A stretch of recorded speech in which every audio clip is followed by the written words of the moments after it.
Yes, it's me again, Sir Da. Gusto ko lang i-share sa inyo yung mga naranasan ko this past few days. Medyo hindi naging maganda and not according to the plan. I received a message from my tita na kailangan kong pumunta sa Pangasinan kasi yung lolo ko na namatay, dadalhin na yung kanyang labi sa US before 4 p.m. Ang oras ngayon is 10:33. Samahan niyo po ako sa pagpunta sa Malasiki, Pangasinan para makapagpaalam kay Lolo Angel.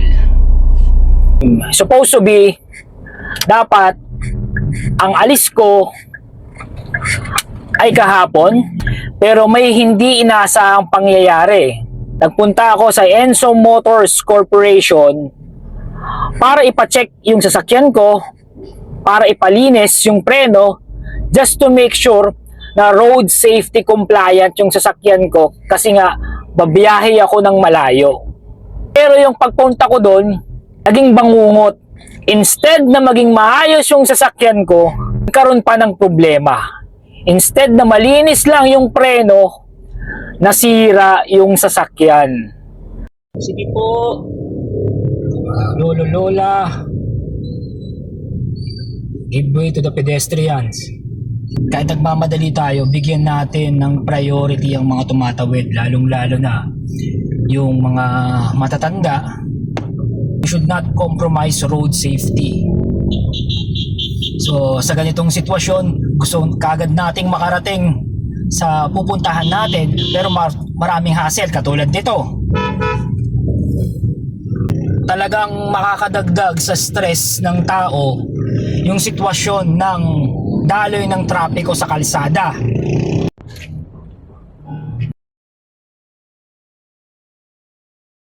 (11:15) papasok na tayo ng NLEX May Kawayan.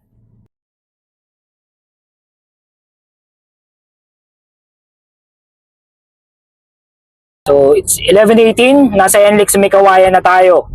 Ang maganda rito talaga kapag ikaw naka RFID sticker, hindi ka muna kailangang pumila sa cash lane.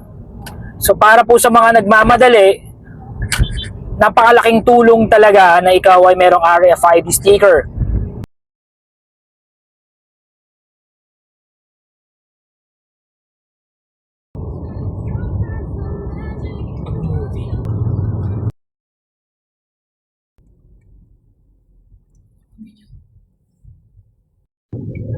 (1:38 p.m. Nandito na tayo sa Rosales exit.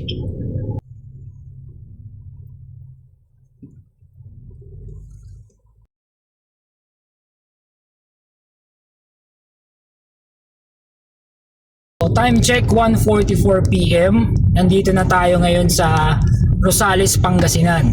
So, some of my relatives think na hindi ako makakarating dahil nga sa nangyaring aberya. So malamang baka ma-surprise sila na makakahabol ako, makakarating ako on time. 1:55 p.m. We are now in Villasis, Pangasinan.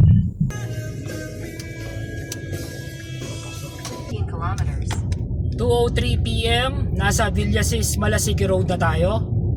Konti na lang po, Lolo Angel, malapit na. Konting hintay na lang po, parating na po ako.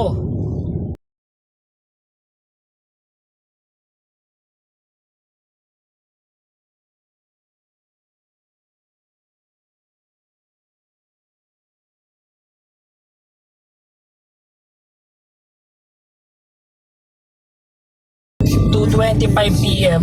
Nandito na tayo sa bayan ng Malasiki, Pangasinan. So konti na lang, Lolo Angel, malapit na, parating na ako, ilang minuto na lang.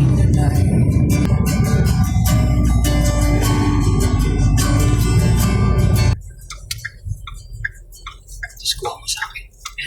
Donated by Angelo Q. Papilla and family.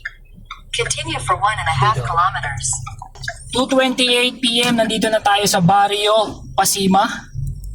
Konting-konti na lang, 4 minutes, Lolo Angel. Andyan na ako. 4 minutes.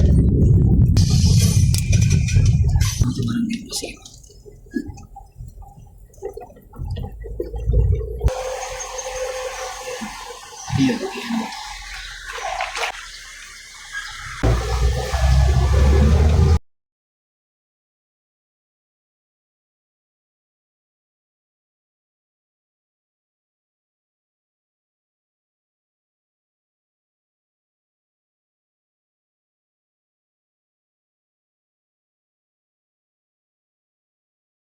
2:33 PM, nakarating na rin tayo rito sa bahay ni Lolo Angel dito sa Malasiki, Pangasinan. So medyo marami pa ring tao dahil maraming nagmamahal sa kanya, maraming nakikiramay. Nakaabot tayo, gusto ko ring makapagbigay respeto at makapagpaalam ng maayos sa kanya.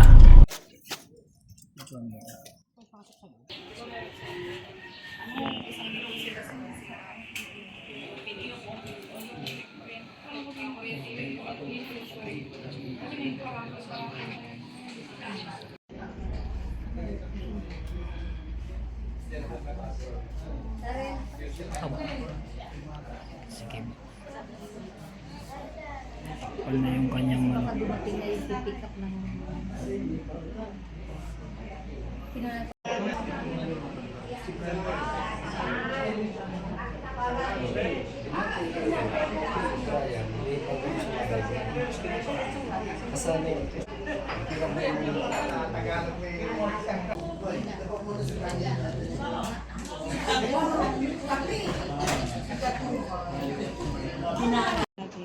shout out daw kay Ate Jonah din.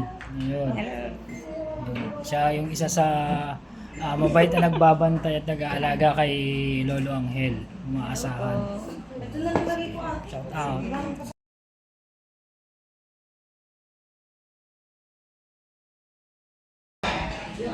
Ako nun siya ipo.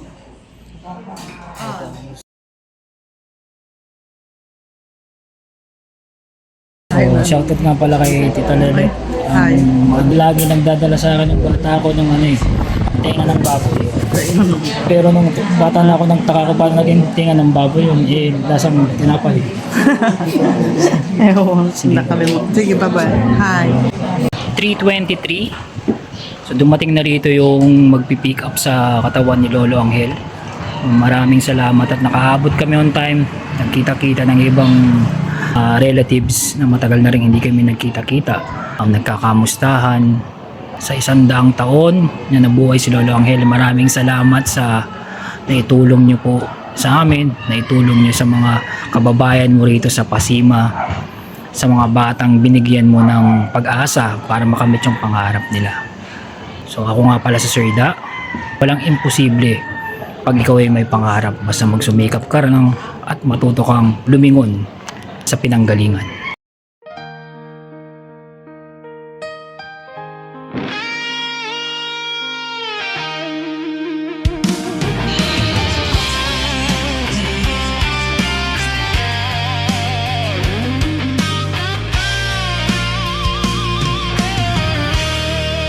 Malina't laylabi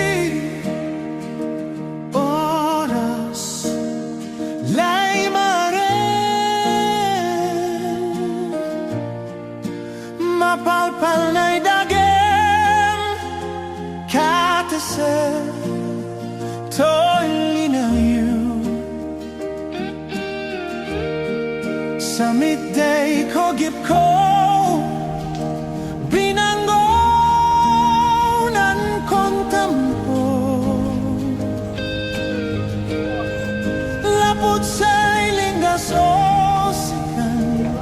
Sikay, I'm on my way. In the quiet of the night, my heart still calls your name. Every breeze that passes by still carries your gentle flame. Your memory softly lingers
Tila put sailing